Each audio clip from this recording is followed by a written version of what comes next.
Olá, pessoas! Vocês estão ouvindo o Do The Math? Hoje a gente vai fazer um papo bastante interessante de um produto que está mudando de verdade. Um produto que em tese é mecânico, mas está virando uma plataforma que leva conexão, tecnologia, software embarcado. Talvez a maior revolução que esse produto já teve. De que produto a gente está falando, Fabiana? A gente está falando do mercado automotivo, Marcel. E para isso a gente está aqui com Caio Tristão Nogueira, que é CIO da Renault Latam. E a gente vai falar sobre uma transformação mais do que disruptiva, não? Possivelmente. Acho que numa das janelas mais interessantes da indústria automotiva. O Caio, assim, certamente a Renault dispensa apresentações, né? Mas eu queria que você falasse um pouquinho da sua trajetória, antes da gente olhar para toda essa transformação. Legal. Primeiro, obrigado, Fabi e Marcel, pelo convite. Super legal estar aqui, toda a equipe do DMF também, super bacana participar com vocês. Então, assim, a gente estava até conversando aqui nos bastidores antes de começar, né? E um fato bastante curioso, apesar de quase 8 anos na Renault e na indústria automotiva, eu não sou um entusiasta, minto, eu não era um entusiasta do veículo, não tem nenhuma história familiar muito atrelada a esse produto, não é alguma coisa que eu consumia assim vorazmente de, sei lá, comprar revistas, acompanhar mesmo os esportes ligados ao automotivo. Assim, timidamente, acho que como todo qualquer brasileiro, como uma paixão que está na nossa sociedade, mas nada que vinha muito de família ou dentro de mim. Então, era um consumidor normal de carros. Porque, fundamentalmente, na minha essência, eu sou um tecnólogo. Então, assim, eu sou engenheiro de computação de formação, trabalhei em Big Tech anteriormente, indústria de consultoria, trabalhei para várias indústrias, então também nunca tive muito focado numa indústria específica, sempre fui o que a gente chamava nesses termos em inglês cross-industry, então trabalhei para serviços financeiros, companhia aérea, empresas de cosmético, e fui parar na Renault por uma oportunidade casual, que era basicamente, primeiro o convite era super tentador, porque a Renault estava construindo um hub digital para a América Latina, e precisava de alguém que já tinha experiência em projetos de transformação digital, trazer essa prática para o automotivo, então já era super interessante. Estou falando de 8 anos atrás, então ali no final de 2018, quando eu comecei. E depois porque também era muito cativado por essa coisa quase sexy da indústria automotiva, de falar, puxa, é um negócio bem bacana, uma empresa de engenharia que tem uma manufatura super complexa, complexos industriais, para o engenheiro é sempre algo muito tentador. E eu topei o desafio com uma ideia de que eu fosse ficar pouco tempo. E aí, acho que meu plano falhou. Tô lá tem 8 anos. Ou talvez deu mais certo do que você imaginava. Deu mais certo do que eu imaginava, né? Perspectiva do copo pela metade. E sou super feliz lá, me encontrei e acabei virando esse entusiasta também do automotivo, do produto, inevitavelmente. Convivendo nesse ambiente com tantos apaixonados, assim, eu me tornei mais um apaixonado por carro, por Fórmula 1, por competições automotivas. Então, eu também fui transformado pela indústria, de uma maneira.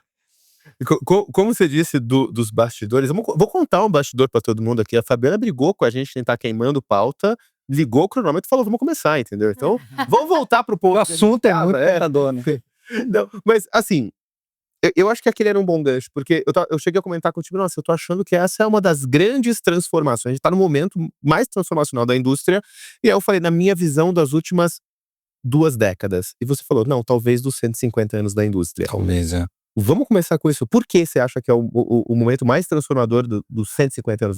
Pode ser muito pretensioso da minha parte fazer essa afirmação, e eu não quero nem reivindicar essa afirmação. Não é minha e talvez não seja a maior transformação do último século. Mas talvez tenha potencial. Eu acho que a gente pode ficar... Eu acho que a janela é uma janela muito, muito importante. Primeiro, a indústria está sendo fortemente impactada. Impactada porque, historicamente, em 150 anos de história, e a gente pode pegar todas as grandes marcas tradicionais, elas têm todas mais ou menos essa idade.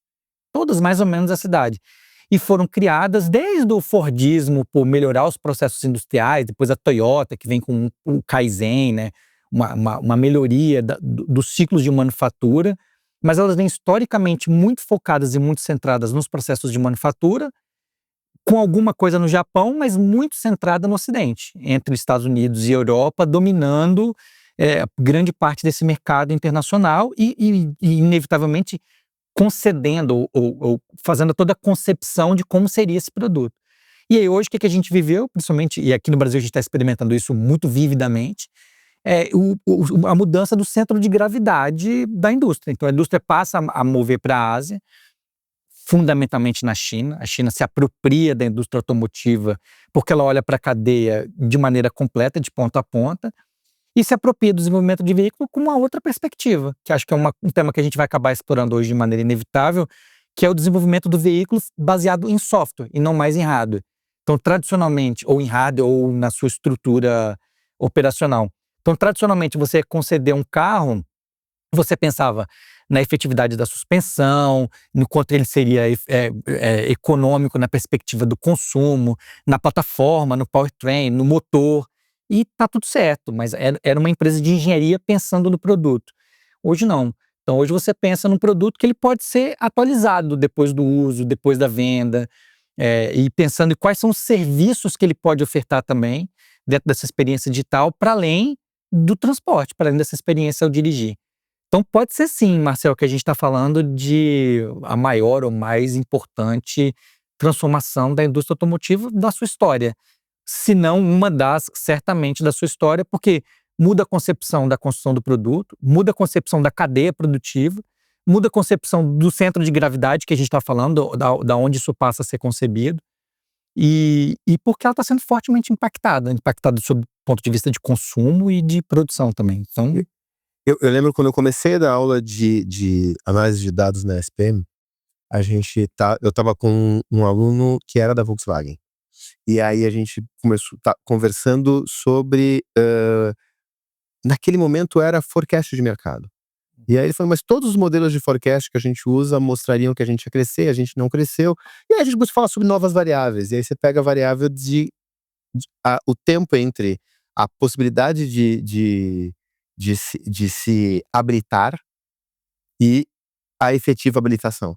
Ela sempre era muito próxima. Fez 18, tira a carteira, fez 18, tira a carteira, e de repente isso começa, parte da população nem sequer ir atrás, e o tempo médio já ser um tempo médio mais dilatado. Isso mostrava que aquela paixão talvez estava enrefecendo até, né, e muito por causa do Uber. Vamos falar a verdade aqui daí. Você começa a ter ali Uber entrando no dia a dia, a pessoa não tá mais tão interessada em ter o carro, ela tá interessada no transporte. E aí agora você falou também do software, né, o conceito de software, mas software por definição é efêmero. Você acha que isso impacta, antes da gente entrar nos conceitos do todo, mas ainda falando do mercado como um todo, tu acha que isso vai impactar em produtos cuja, talvez daqui a pouco a gente vai discutir se precisa ter uma durabilidade de 15, 20 anos? Talvez o produto seja um produto que essa durabilidade, que antes era um fator preponderante, né? Tem marcas que se vendem com isso. Não, você pode ter um carro da marca tal aqui que vai durar 30 anos contigo, não tem problema. Você acha que isso pode ser até que caia para um nicho específico, um carro que dure? eu acho que, não sei se é essa a questão, assim, da durabilidade do produto, né? As montadoras, de maneira geral, vêm ofertando cada vez mais períodos de garantia. Sim. Então, assim, você entrega mais segurança, você entrega mais qualidade desse produto. Como as manufaturas evoluíram muito, a qualidade do produto, quando ele sai da linha, é altíssima. Então, quando você baixa esses índices de problemas ou de devoluções desse veículo para a planta, os recalls e etc., você consegue entregar mais segurança e, consequentemente, melhor garantia. Então, até essa aptidão desse jovem ou desse novo consumidor em comprar ou não um veículo, ele pode ser questionado. Eu não sei se tem algum estudo efetivo que traz esse ponto de vista real para dizer, olha, de fato, há menos interesse hoje pelas pessoas em consumir veículos. O que a gente não vê é a diminuição da indústria, assim, a diminuição do volume consumido.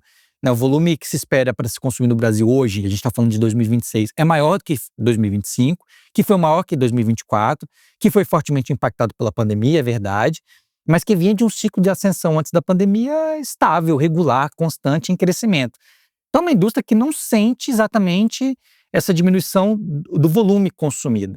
Ela sente outros impactos. Assim, a expectativa e a aptidão desse novo consumidor para o produto é diferente do consumidor anterior, que estava muito mais ligado à paixão ao dirigir, à paixão, à engenharia desse produto do carro, e hoje muito mais de um consumidor que quer consumir ou que quer adquirir uma experiência completa digital.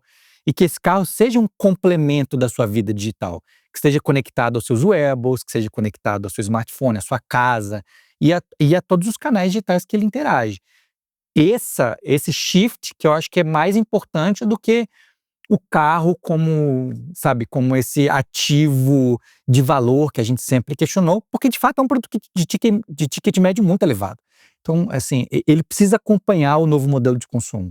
Ô Caio, indo nessa linha, era uma pergunta que eu queria te fazer, porque um dos principais impactos parece ser justamente nessa conexão até entre a indústria e o cliente final. Porque quando não tinha toda essa conectividade, todo esse software que você tem um volume de dados muito maior, a relação, por exemplo, da marca com o consumidor final, ela passava pelos revendedores. E ela era, não sei, talvez muito mais até na mão dos revendedores ali, né, das concessionárias, para fazer a manutenção, etc., do que da marca em si do carro. E agora, me parece que um dos grandes impactos é isso, é você ter um outro canal direto com o consumidor final, que é a conectividade do carro, de repente, entender, obviamente respeitando toda a parte de LGPD, vamos deixar isso claro, mas entender mais do comportamento, ou isso que você falou da experiência. Você enxerga que esse é um dos... Total. Esse é um ponto de vista super interessante, sim. Primeiro que existem vários caminhos para analisar quando a gente começa a capturar muito dado. Primeiro que dado não é informação. Então, quando a gente transforma a indústria e muda a indústria para a perspectiva do 4.0, dos digital twins, né, dos gêmeos digitais, e essa excelência na manufatura passa a coletar muito dado, a gente precisa primeiro saber o que a gente faz com esse volume de informação. Só para vocês terem uma ideia, hoje, na camada industrial, a Renault gera 1 bilhão de registros por dia nas suas fábricas. É um volume abissal de dado que a gente precisa saber o que a gente faz com ele, que informação, que tomadas de decisão são importantes para serem feitas com esse volume de registros. Então essa é uma perspectiva, como que a cadeia produtiva do produto é fortemente impactada quando ele é altamente conectado e quando todas as partes da produção passam a ser fortemente conectadas. E depois o produto em si, o carro, quando ele passa a ser conectado, ele passa a entregar serviços digitais também para esse consumidor final. E aí sim, abre esse canal que você falou que eu acho que é super interessante. Que é isso, historicamente, a gente se relacionava com esse consumidor no lead time de compra, que é estendido. Ninguém compra um carro do dia para a noite. Você passa 30, 40, 50 dias, que é o que a gente estima, para comprar um carro. Depois, nos últimos 10 anos, esse ciclo ainda não só mudou, porque não há mais aquele cliente que passa esporadicamente ou casualmente por uma concessionária. Quando ele chega numa concessionária para comprar, ele já viu 1 milhão de tutoriais no YouTube, ele já consumiu não sei quantos manuais na internet, ele já pesquisou 1 trilhão de coisas. Ele chega na concessionária, ele conhece mais do que o vendedor sobre o produto que ele quer consumir, ele quer negociar o que é financiamento, ele quer negociar crédito. Ele vai para uma outra jornada. Então a gente teve que a experiência e o financeiro, né? Exatamente. O resto ele já sabe. Ele foi para uma outra jornada, a gente teve que reaprender essa jornada. Daí a gente viu também que isso foi se transformando, porque a concessionária também precisava entregar uma outra experiência. Não só uma experiência mais interessante como espaço, mas como captar esse cliente que é impactado pelo canal digital e trazer ele para esse ambiente, porque o test drive é um caminho dessa jornada mandatória. Então, assim, a gente se acostuma muito com essa etapa, que é a gente se relaciona com o cliente no momento da compra. Uma vez que ele compra, ele desaparece. Ele vira um item no nosso CRM e a gente não sabia mais absolutamente nada sobre ele. Quando convidar o Marcel ou a Fabi para fazer uma revisão dentro do ciclo programado, eu não sei quantos quilômetros você rodou, eu fazia isso por estimativa estatística, por análise estatística. Quando o carro passa a ser conectado, essa relação montadora-cliente, ela passa a ser viva em tempo real. Então, e aí a gente está começando a olhar para esse ciclo de 10 anos. A gente chama de primeira, segunda e terceira vida. É o cliente que compra, usa lá seus 3 anos e meio, 4 anos, passa para o segundo cliente, mas o carro está conectado. Eu conheço esse segundo cliente. Que forma ele usa o veículo? Quais são os lugares que ele vai? O que ele consome? Então a gente pode sim ir para uma segunda oportunidade de relação montadora-cliente que a gente jamais teve, que é essa relação do uso, do cuidado, essa relação permanente entre montador e cliente, e não mais só no momento da venda. Então muda totalmente esse paradigma.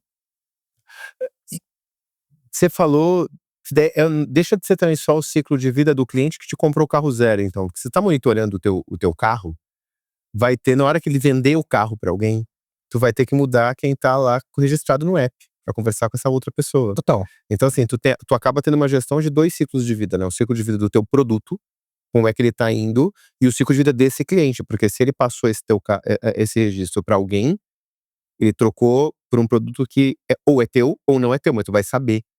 A tua visão de churn fica bem mais tangível, eu diria, ou não? Absolutamente, mas sempre lembrando que essa vontade de se manter conectado, ela passa sempre pelo interesse do próprio cliente, né? Verdade. O cliente tem que aceitar essa relação. E aí entra numa discussão muito interessante, mais do que a LGPD que você citou, que é o consentimento sobre o compartilhamento das informações, a gente pode ir mais além do que isso, porque no nosso ponto de vista, quando você vê valor na relação entre você e o produto que você utiliza, ninguém tem restrição em compartilhar dados. A gente não tem, nós como consumidores, não temos nenhuma restrição em compartilhar os nossos dados quando a gente vê valor nessa relação. E quando essa relação tem valor, você se sente confortável, você se sente confiante de que isso pode ser estabelecido. E é esse paradigma que a gente precisa romper no automotivo. Então, o cliente precisa ver que é interessante compartilhar essa informação, registrar no aplicativo, numa Renault, conectar o seu veículo, fazer o pareamento, ver os benefícios de usar esse aplicativo, e dá para a gente explorar 1 trilhão de casos de uso dos benefícios do carro conectado. Então, quando ele vê valor nisso, quais são as restrições de compartilhar essa informação se a gente trabalha com cibersegurança, com proteção dos dados, com toda a confiabilidade de que esse entorno demanda? Então, eu vejo sim, Marcel, total, que dá para explorar esse ciclo contínuo e a gente, como montadora, pode ser muito mais parceiro do cliente nessa jornada. Então, eu não quero dado para saber o seu comportamento. Eu quero dado para te oferecer melhor serviço, para que a sua experiência seja mais personalizada. Esse é o objetivo fundamental de qualquer produto digital, na prática, não só do carro, que passa também a ser um produto digital. O Caio, você falou, né, desse lado da montadora, assim, o que você entende que é o maior, ou que foi, na verdade, né, porque já estamos nisso e numa evolução constante, o maior desafio para o lado da montadora? Essa parte do carro como uma plataforma de conectividade, né? É uma mudança cultural, uma mudança de processo. O que você acha que foi mais, de repente, claro, essa barreira está superada, mas o que você acha que foi mais complexo para fazer essa virada? Eu acho que ainda está sendo, né, assim, não é um processo, não acho que é um processo superado, é um processo de transformação e de disrupção contínua, que a gente ainda vai aprendendo a lidar com isso. O carro, ele deixa de ser esse produto de engenharia e passa a ser uma plataforma digital conectada. Isso é uma mudança de paradigma.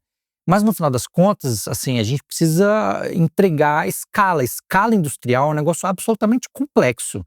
Então, assim, a gente fica imaginando, desenvolver software, eu posso falar como tecnólogo, nós como tecnólogos, desenvolver software já é um negócio extremamente difícil. Desenvolver um produto com qualidade e segurança em escala industrial é um negócio absolutamente complexo. Isso não muda, e não muda nem para uma montadora que surgisse agora. Então, quais são os benefícios de uma montadora que surgisse agora? Puxa, sei lá, ela é nativa digital, né? Ela tem o benefício do dado e da plataforma já conectada desde o início. Sim, mas entregar engenharia, manufatura e escala industrial não muda. Essa complexidade existiu para o Elon Musk quando ele foi criar a Tesla e para a Renault, Ford, que existem há mais de um século. Então, assim, esse processo de transformação, eu acho que ele ainda é contínuo. Para a gente mudou absolutamente tudo, porque mudou a cadeia, mudou o processo produtivo, mudou o processo de manufatura, mudou o processo de venda, mudou o processo de veículo, do produto, mudou o processo de como a gente se relaciona com esse cliente. Então, essas 3 etapas, a gente consegue estabelecer essa relação de maneira muito mais estruturada. A etapa da venda, a etapa do uso e a etapa do pós-venda, a etapa do cuidado. A gente tinha esses cenários, hoje ele é mais contínuo. Hoje a gente consegue ter essa visão de forma mais integrada. Então, é um aprendizado contínuo. Eu acho que é um modelo de aprendizado contínuo. Você falou das etapas, a gente pode simplificar e falar diferentes jornadas, né? Mas a realidade é que por mais que você esteja embarcando, e eu simplifiquei aqui nos bastidores, falando, ele é mais um IoT na nossa vida, né? Normalmente o IoT está pregado na parede, né? A TV lá o IoT está pregado na parede. A coisa que mexe, que é o IoT, é o meu robozinho lá de limpar o chão, que, cara, ele só nesse espaço. A minha experiência não é física. nenhuma desses pontos que tu acabou de falar da jornada, ele é 100% digital. Porque eu acho muito difícil alguém comprar um carro 100% online, sem nem sequer fazer um test drive. Até uma pergunta que eu faço se isso tá acontecendo muito. Mas a experiência real, o uso do produto, não tem como não ser um uso físico. Então, e aí você tem esse componente digital que vai entrando. Como um tecnólogo, como alguém de software, como é que, o que muda na hora que tu tá trabalhando com uma experiência nativamente física, que você tá capturando dados para melhorar o serviço? O que muda na concepção de tecnologia? Eu acho que essa barreira, Marcelo, entre o físico e o digital, hoje ela é cada vez mais inexistente, assim. Não existe mais essa linha tênue muito clara entre você tá usando ou tendo uma experiência digital e tendo uma experiência não digital, né? Eu vi uma vez até o Eco Moliterno falando um termo que eu acho que ou explicando como usar o termo digital de uma maneira muito interessante, que ele falou: eu acho que digital já caiu até em desuso, não sei nem que a gente usa ainda a expressão transformação digital, se absolutamente tudo é digital. E ele até faz uma brincadeira com informática, né? A gente fazia cursos de informática e ninguém mais fala sobre informática. Tecnologia da informação. Então, assim, essa barreira acho que não existe mais. Se a gente pensa no carro como mais um ativo, ou como mais um gadget, que está conectado nesse ecossistema digital, né, esse ecossistema conectado, ele é mais um fator e mais um produto que a gente, que essa jornada, ela passa a ser contínua. Então, vamos pensar num cenário real, que não é mais hipotético. Hoje, eu vindo para cá com o meu Renault Boreal, que é conectado, que é o primeiro veículo fabricado na América Latina com o Google Built-in integrado. Eu tô lá e falo: "Hey Google, desliga o ar-condicionado do meu quarto, porque eu esqueci ligado quando eu estava me arrumando para vir para cá." E ele desliga. Parece um cenário futurista, mas isso acontece agora. Por quê? Porque esse ecossistema está integrado. Então, o produto é essa experiência conectada. E aí, daqui a pouco eu tô saindo daqui, eu estava me perguntando se eu tinha que abastecer o carro. Eu abri uma Renault para ver como que está o nível de combustível do meu veículo. Só para ter certeza, não dá para eu ir para casa, amanhã eu abasteço o carro antes de ir para o escritório. Então você vai integrando esses casos de uso na sua vida, da mesma forma que a gente integrou o relógio inteligente, ou o smartphone, ou o robô que faz faxina na sua casa, e ele passa a ser parte desse dia a dia, e você passa a explorar a continuidade da sua experiência digital com mais esse ativo, com mais esse canal. Seja ele que se locomove ou que não se locomove. Então eu não vejo mais essa separação assim. Eu vejo o carro como esse produto espetacular que ainda move paixões, que ainda entrega muita experiência de engenharia, eletrificado ou não eletrificado, esportivo ou não esportivo, mas que passa também a integrar o seu dia a dia, a sua jornada de conectividade digital. Nossa, é tão interessante, e eu ia te pedir alguns exemplos, porque você tinha falado, puxa, na hora que você vê tantos benefícios, de fazer essa autorização de compartilhamento de dados, e aí você só agora já deu exemplos, você fala que desligar o ar-condicionado. E ainda bem que eu dei muito legal. o tablet aqui sem volume, porque ele já ia falar pra mim que o ar-condicionado do meu quarto não está conectado. Porque Olha aí, na hora que você já você ia falou, levar- ele já abriu aqui. É porque eu falei "Hey Google", né? Mas é isso, Você já ia levar uma bronca. Não, o Caio, eh, olhando talvez para o que está acontecendo agora e talvez ainda siga acontecendo, né, na sua visão, essa confiança digital, ela já tão importante quanto os atributos, em relação à performance, segurança, design, ela já é ou ainda não, ou é algo que simplesmente está já misturado, olhando para uma confiança que é a confiança na marca, sabe, na montadora? ela já é. Ela já é. Todas as nossas pesquisas confirmam e ratificam isso. Ela já é. A tecnologia embarcada, as telas que estão dentro dos veículos, hoje é um fator de decisão de compra, em especial no mercado brasileiro. A gente sabe o quanto o brasileiro é muito early adopter, né, para usar essa expressão, e tem muita aptidão em tecnologias digitais de maneira geral. Então, sim, já é. E a gente vê que cada vez mais a escolha por esse novo produto vai passar fundamentalmente pelo serviço embarcado que ele entrega e pela tecnologia que ele entrega. Então, assim, marca é importante, design é importante, motorização é importante, o carro como produto, óbvio, continua sendo relevante, assim como o preço, assim como a experiência de compra, assim como oferta, mas, entretanto, o que ele entrega de serviço conectado, a experiência digital e o que ele entrega de tecnologia, de tela, de experiência dentro e fora do produto e tem sido cada vez mais uma decisão de escolha importantíssima para os clientes do automotivo. Independente da categoria? Porque vocês têm utilitários de trabalho, vocês têm carros mais esportivos e carros mais clássicos, independente da categoria? Independente da categoria. Independente da categoria. E é legal porque a Renault tem essa característica, né? A gente é uma marca que ainda tem o carro mais barato do Brasil, que é o Kwid, então um carro popular que faz um volume super importante e a gente vem entregando tecnologia para esse produto. Agora, a gente, Renault Geely do Brasil, com essa parceria com a Geely, passa a entregar uma série de produtos eletrificados altamente tecnológicos e toda essa gama, todo esse line-up, a gente vê valor percebido na entrega de soluções tecnológicas. Independente. Que é super interessante, né? É muito interessante, né? Porque eu vou falar, eu tinha esquecido do Kwid, eu fiquei pensando mais nos utilitários. Pensando, cara, vai comprar utilitário, vai fazer uma frota. Talvez ele não esteja tão preocupado. Então, não, qualquer uma. E o Kwid seria uma outra opção. Ele é o veículo para ser, hoje, para muitas pessoas, o carro de dia a dia, de ir na faculdade. Eu preciso que gaste menos. A gente tem a flagship do mercado de serviços de furgão e minibus do Brasil, que é a Master. A Renault Master é um fenômeno no Brasil há 14 anos, líder absoluto nesses segmentos. E o comprador desse produto também espera tecnologia, também espera ter conectividade. Por N razões, pelo serviço que ele entrega, pelos use cases que ele pode aplicar, pelo benefício que isso pode trazer para o uso do produto. A gente pode falar também de níveis de autonomia que também a gente pode colocar nesses veículos. Então, a gente vê em todas as categorias, seja ele de frotista ou não frotista, cliente final. Isso é mais um ponto bastante transformado, né? Se a gente parar para pensar, a conectividade hoje, você está falando que existe uma preocupação da Renault para o Kwid, e não só para carros mais de luxo. O que, se a gente olhar antigamente, tinha uma série de coisas. Não, isso daqui é só em outra linha.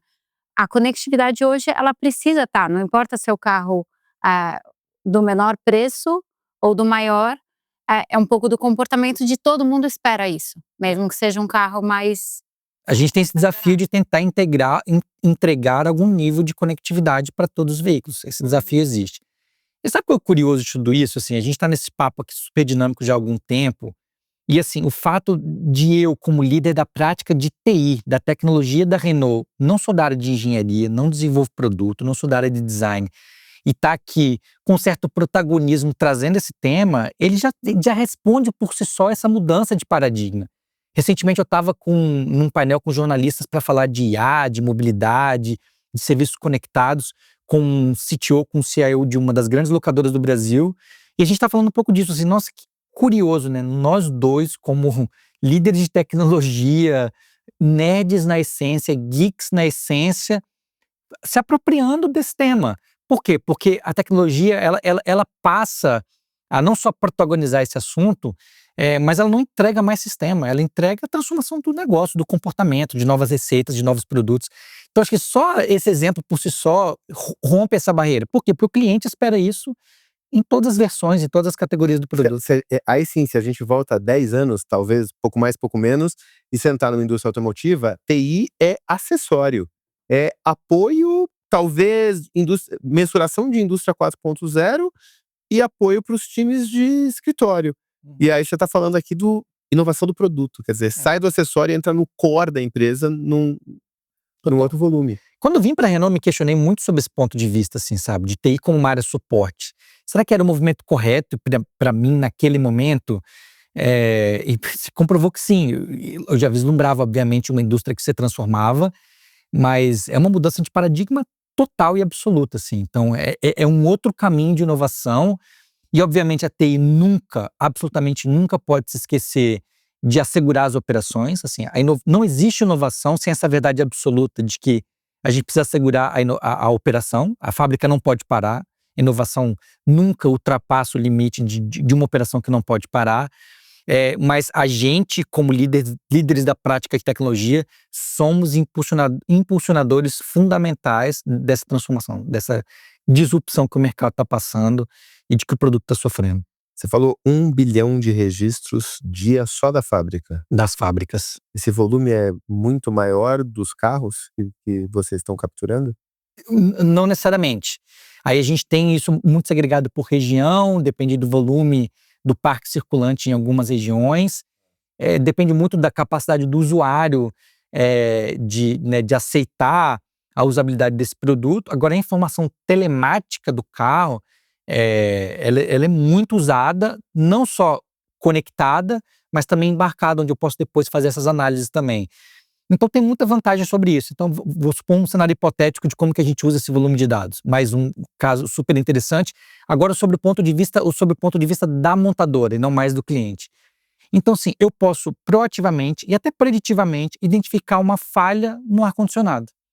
Em toda a gama do Kardian fabricada num determinado período e que eu tenho X mil carros na rua nesse momento na América Latina. O que eu faria historicamente? Mesmo por uma atualização de software, porque o problema de ar-condicionado, que imaginemos que ele não seja físico, operacional, técnico, é um problema da configuração do firmware daquele dispositivo, eu convocaria um recall público, super complexo, convidaria todo mundo para ir para a concessionária para fazer essa atualização. O que eu faço hoje? Eu lanço uma atualização do firmware. Eu lanço uma atualização do firmware, e o cliente atualiza o firmware, e o carro está corrigido. Zerou o risco de massa. Não só de branding, mas eu sempre na ótica de que eu melhoro a vida do cliente. Sim. Esse é o meu objetivo final. Assim. A experiência ela é totalmente transformada e rompida. Isso é mais um exemplo do que é esse produto. De que esse produto ele continua a evoluir, ele continua a melhorar durante o seu ciclo de vida, durante o seu ciclo de uso. A gente falou de muitos pontos muito impactados de forma importante ali, né, em todas essas evoluções que a gente passou. Como você imaginaria a experiência de compra? Vamos voltar para esse momento de compra daqui 5 anos. Você acha que é algo que vai ainda mudar muito, visto tudo isso que está acontecendo? Ou de repente, sei lá, talvez a gente ainda tenha um tempo longo ainda neste modelo, eu não diria tradicional, porque já foi muito impactado com a parte digital, que é justamente o que você falou, mas olhando daqui para frente. Sabe, quando eu faço algumas palestras assim para falar de transformação digital ou dar algum exemplo do mundo automotivo, tem uma combinação de imagens que eu uso que é sempre muito legal. Eu pego uma foto de uma concessionária dos anos 40 e mostro uma foto de uma concessionária hoje e brinco porque é basicamente a mesma coisa, né? Uma loja super bacana, com os carros à disposição e balcões de negociação. Isso não mudou. A concessionária é uma experiência importante, ele é um canal super relevante, porque o cliente precisa experimentar esse produto. A gente ainda aposta muito no test drive como um fator fundamental de decisão de compra. Aí o Marcel citou o caso da compra online, né, do e-commerce. Falou, não sei se isso ainda já tem gente que faz ou que compra, se isso existe. No final de 2017, a gente lançou o K-Commerce, que era o e-commerce do Kwid, junto com o lançamento do Kwid. E a gente vendeu mais de uma dezena de milhares de Kwids online, 100% online, com clientes que se cadastravam no site da Renault, no e-commerce da Renault, que aliás está ativo até hoje, integrado com o estoque da rede de concessionárias. É sem precedentes. Ninguém tinha feito nada parecido com o que a gente fez. E acho que a Renault tem esse DNA muito de pioneira mesmo em algumas iniciativas ou em várias iniciativas. O cliente pagava uma taxa pequena no seu cartão de crédito, só para garantir a compra, para reservar aquele veículo dentro daquela concessionária que ele elencou.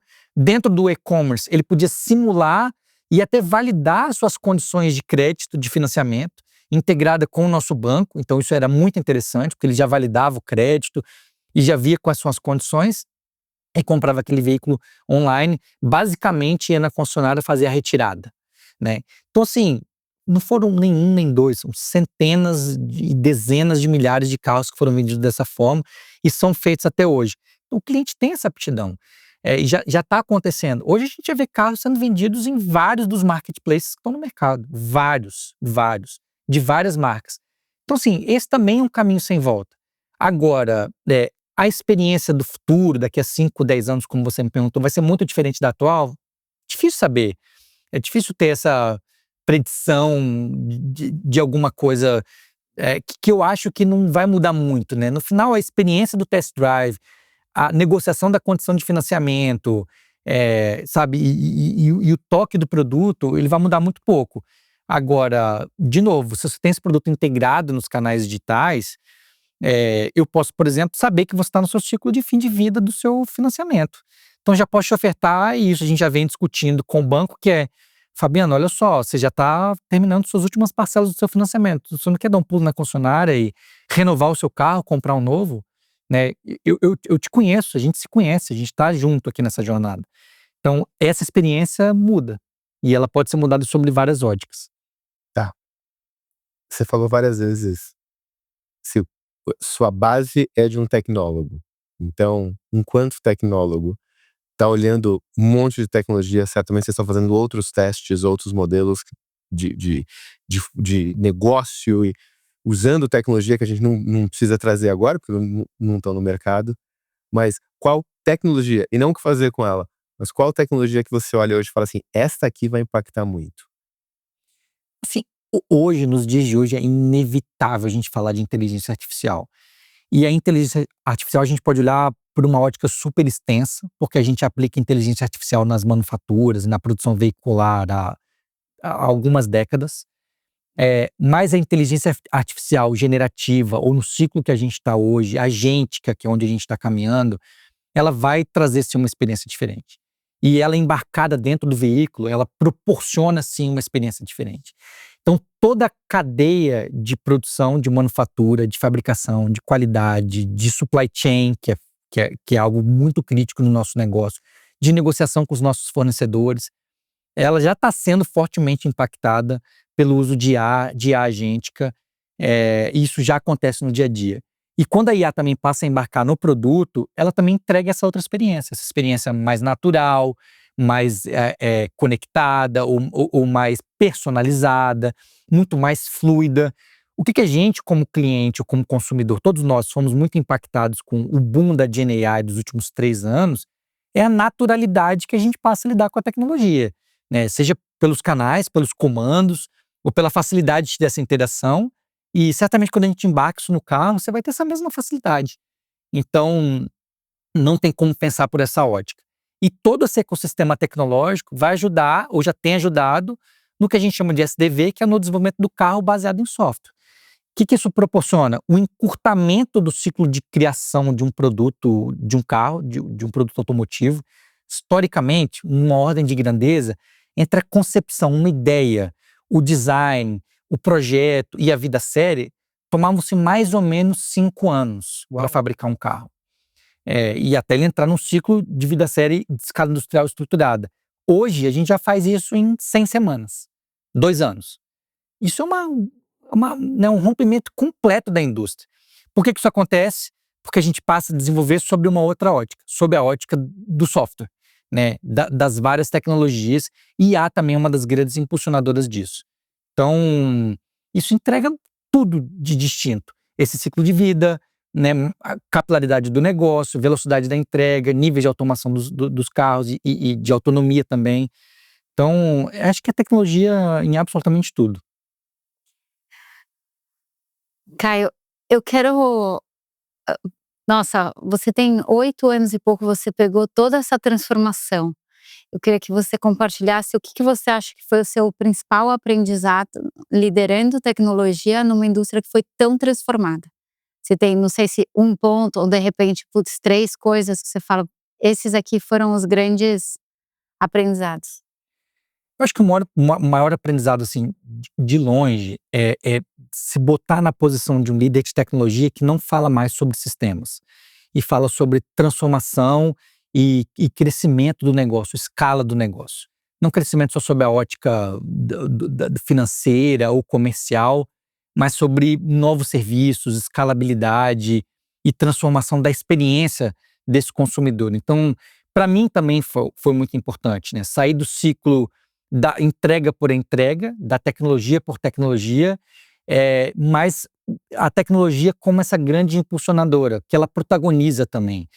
Então, e isso depois se materializa e se tangibiliza em vários casos de uso super relevantes, seja com o próprio e-commerce, seja com serviços conectados que a gente desenvolveu e desenvolve com os nossos times locais, trabalhando diretamente no produto. Então, quando você trabalha diretamente no produto, você vira core do negócio, isso também se transforma, mas efetivamente é ver em tempo real assim, acontecendo na nossa frente, essa mudança de paradigma sobre as áreas de TI, sobre as áreas de tecnologia, que não entregam mais sistemas, que não entregam mais essa operação pura, asseguram fundamentalmente a toda a operação, mas passam a discutir a transformação do negócio. E são fundamentais para repensar os modelos de negócio. Eu vejo uma conversa, quando eu converso com pessoas, principalmente de montadoras aqui no Brasil, que a TI ela teve que dar um salto maior que em outras áreas. Muito provavelmente, porque a gente tinha, como a gente estava falando, demorou para entrar no core, né? Ela era uma área de suporte ainda quando se falava da informática e depois quando se falava da transformação digital. E na hora que ela veio para o core, ela teve que... Eu gostei do teu termo, eu acho que esse é o termo. Ela teve que... Já que veio para o core, agora tu tem escala industrial. Então ela teve que... Ela estava atrasada do ponto de vista dos seus pares, mas quando ela passa ao core, ela vai à frente de todo mundo. E o que eu percebo é quase que uma integração imediata no negócio. O que né, pessoas de TI integrado imediatamente ao negócio, vem a frase bonita lá o cargo da moda, que agora é o futuro, é o Forward Deploy Engineer, né? E aí eu vou te perguntar do ponto de vista dos profissionais que fizeram esse caminho por você, porque tem muita gente agora que vai ter que dar esse pulo, porque se espera mais, tem, né, para continuar usando termos em inglês, tem aí essa visão que, inclusive o Mark Kiger, que é aquele brasileiro que estava no grupo fundador lá do Instagram, que está na Anthropic, pediu para deixar o cargo de C-Level, né, ele era CPO da Anthropic, para se postar como um High Impact Individual Contributor, quer dizer, um colaborador individual que impacta muito, porque ele não precisa mais de um time, ele precisa né? Seria o suprassumo aí do engenheiro. Para quem tá olhando para isso, mas vocês tiveram que fazer essa aceleração grande, como é que você fez essa aceleração grande tua e do teu time para assumir esse papel de protagonista? Eu acho que é um processo constante de transformação cultural dentro da organização, de alguma maneira. Isso também me impactou diretamente, né? E as tecnologias que foram emergindo também me impactaram diretamente. Então, assim, tem um repensamento sobre a importância da tecnologia, não só como área de suporte, mas também como área de transformação do negócio. Depois a gente também tem que ser pioneiro em trazer e se apropriar dos temas de tecnologia para ser assim, impulsionadora para as áreas de negócio, mas com a visão de que as áreas de negócio passam a liderar também o desenvolvimento de tecnologia. Eu acho que isso é muito importante, assim, a TI liderada por negócio, IT led by business, que é esse conceito muito amplo que vem se discutindo, ele passa a ser fundamental porque a facilidade de desenvolver tecnologia, ela também é tombada para as áreas de negócio. Esse desapego também é muito importante. A gente acha que pode oferecer os guides, a gente pode oferecer esses arcabouços de segurança, de arquitetura e de garantia, mas quando as áreas de negócio se apropriam também da tecnologia, acho que essa transformação é muito importante. Então, quando a gente identifica isso, a gente impulsiona muito mais. Então, isso vem antes da IA, né, seja com os conceitos de dados, inteligência de negócios, e com IA mais ainda. Então, a gente até, por exemplo, coloca essas questões hoje sobre a mesa, né? Assim, a IA vai substituir os profissionais do futuro, né? O que esperar desse novo tecnólogo do futuro? Eu duvido muito que a IA vai substituir um engenheiro de excelência ou um tecnólogo de excelência, alguém que consiga repensar modelos de negócio. Mas eu tenho certeza que a IA vai substituir qualquer pessoa que não use IA. Sim. Então, isso não tem a menor dúvida. Então, assim, também se apropriar desses temas, ser os principais conselheiros desses temas, mas entender que a gente não é o dono mais desses assuntos. A TI não é mais a única detentora desse conhecimento e é só a TI que vai dizer qual o caminho que a organização tem que seguir com essa ou com aquela nova tecnologia. Então a gente passa a ser um advisor, um conselheiro, para usar esse termo, mas fundamentalmente impulsiona o negócio, dá para ele toda a accountability, toda a liberdade para dizer, vai, usa, eu estou aqui para te suportar. E eu acho que essa mudança de cultura, de mindset, de pensamento, é que é fundamental para a gente transformar essas organizações para trazer essa TI para o protagonismo, senão ele não acontece. Caio, a gente vai precisar encerrar, esse papo está muito bom, acho que vai precisar de mais outros podcasts. Eu queria te fazer uma pergunta que a gente sempre faz para os nossos convidados, que é qual é o KPI que te demonstra que vocês estão no caminho certo? Muito difícil essa pergunta, né? O Não precisa conceito ser de sucesso é bastante relativo, né? De Ou repente, esse- um indicador que você fala, isso daqui é o que eu olho, que a gente se preocupa todos os dias para. Eu acho assim, eu posso falar sobre duas óticas e do meu ponto de vista individual. Assim. Primeiro, mais profissional, que é, eu acho que quando a gente consegue sair dessa visão tecnológica como uma área suporte, com uma visão exclusivamente de sistemas, e passa a olhar para a tecnologia como uma alavanca de transformação do negócio, como uma impulsionadora do negócio, e as áreas de TI, né, os líderes de TI, como os líderes da transformação do negócio, para mim, eu acho que esse é o grande KPI, assim. Ele é pouco tangível, de fato, não é um KPI se ele está verde, amarelo ou vermelho, mas ele é perceptível, a gente sente ele no dia a dia. Então eu me sinto muito, muito realizado quando eu vejo essa transformação acontecendo, quando eu sou convidado para discutir a transformação do negócio, essa nova experiência do cliente sob o ponto de vista de tecnologia. Toda empresa hoje, toda indústria hoje é uma indústria de tecnologia. A Renault também, mas a Renault fundamentalmente é uma montadora, uma fabricante de carros, mas é uma fabricante de carros que vê a tecnologia como uma impulsionadora fundamental do seu negócio. Então isso para mim é um fator de êxito. E aí só para fechar, assim, no ponto de vista pessoal, acho que também um KPI importante é que eu sou entusiasmado pelo que eu faço, eu sou apaixonado por tecnologia e pelo meu trabalho. Mas eu também sou apaixonado pela minha família, sou apaixonado pelos meus filhos, eu tenho 2 filhos pequenos, eu quero ser um pai espetacular, eu quero ser um marido incrível. E isso para mim só acontece se os dois estiverem funcionando muito bem. Então assim, minha vida profissional tem que estar muito boa, eu tenho que continuar fazendo o que eu gosto, mas eu também tenho que ser um cara muito legal para minha família e tem que ser um pai muito bacana. Então se essa equação funciona, esse para mim também é um KPI de sucesso. Quando essa balança se equilibra, acho que aí o KPI tá verde, tá tudo muito bem. Muito bom, Caio. Muito, muito obrigada por ter vindo aqui no Do The Math. Foi incrível o papo. Incrível. Obrigado, eu que agradeço a todos Onde é que as vocês. pessoas te seguem, quiserem continuar sabendo as palestras que você está dando, os conteúdos que tu cria? Eu sou heavy user de LinkedIn, então assim, tô lá no LinkedIn, sempre tento interagir, postar, falo com todo mundo, então me procurem lá. Mas assim, a gente está sempre em discussões de tecnologia, o nosso mundo de tecnologia é pequeno, a gente vai se encontrar por aí. Chegou até aqui? Curte, comenta, compartilha. 5 estrelinhas no seu agregador de podcast que ajuda a gente demais. E a gente se vê na próxima quarta-feira. Valeu, gente.